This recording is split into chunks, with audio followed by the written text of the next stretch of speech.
वज़ीर-ए-आज़म के सियासी मुशीर राना सनाउल्लाह ने वाज़ेह कर दिया कि चीफ जस्टिस पाकिस्तान कभी जजेस की गिरोहबंदी का हिस्सा नहीं रहे। बावर कराया कि सीनियर जजेस के खिलाफ रेफरेंस की बात में कोई धमकी नहीं। यकीन दिलाया कि फजलुर रहमान नून लीग से राजी हैं और रहेंगे।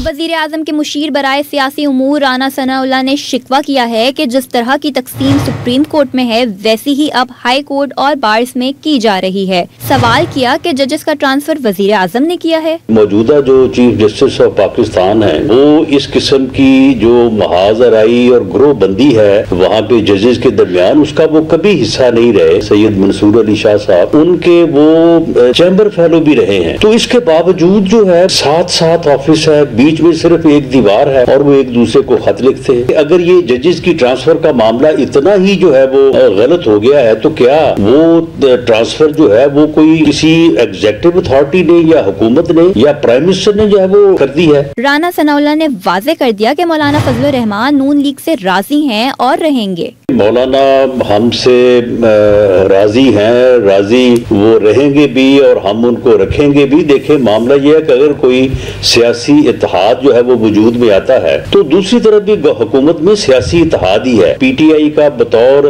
एक सिंगल पार्टी के जो उनका ट्रैक रिकॉर्ड रहा है कि ना वो किसी से गुफ्तगू करेंगे ना वो किसी के साथ बैठेंगे, तो उस सूरत हाल से तो कम सियासत जो है वो बाहर निकलेगी।